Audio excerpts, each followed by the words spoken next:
Hivi ni vyakula vinavyoweza kusababisha mimba kutoka. Nanasi lina kemikali ya bromelain. Kemikali hii hulainisha shingo ya kizazi, cervix. Hivyo kama mwanamke ni mjamzito ni rahisi sana kwa mimba kutoka. Haijalishi ni mbegu nyeusi au nyeupe za ufuta, zikitumika pamoja na asali ni hatari katika kipindi cha ujauzito, zinaweza kusababisha mimba kuharibika. Kula mayai mabichi kwa makusudi au kupitia chakula ambacho kina mayai mabichi kikiwa hakijapikwa vizuri kinaweza kusababisha ujauzito kuharibika. Maziwa ambayo hayajachemshwa vizuri ni kama mayai mabichi. Ni hatari kwa mama mjamzito kwa sababu inaweza kusababisha mimba kuharibika.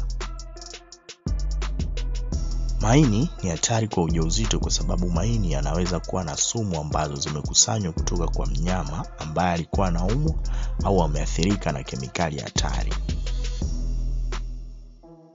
Ikiwa viazi mviringo vitaachwa kwa muda mrefu bila kutumika, huanza kujiotea kwa kutoa vijani vidogo vidogo. Viazi hivyo ni hatari kwa mjamzito kwa sababu vinaweza kuathiri afya ya ukuaji wa kiumbe tumboni. Papai, hasa papai bichi, nalo linaweza kusababisha mimba kutoka kwa sababu papai bichi lina vimeng'enyo ambavyo vinaweza kusababisha kuta za mfuko wa kizazi kujiminya na kusukuma mimba kutoka. Aloe vera ni hatari kwa mjamzito kwa sababu aloe vera lina kemikali mbalimbali ambazo husababisha kuta za mfuko wa kizazi kusinyaa na kutoa damu sehemu za siri, na mwisho kusababisha mimba kutoka. Kahawa na majani ya chai yana wingi wa caffeine ambayo ikitumika kwa kiwango kikubwa ni hatari kwa mimba. Inaweza kusababisha mimba kutoka au kupata mtoto mwenye uzito wa chini kuliko kawaida.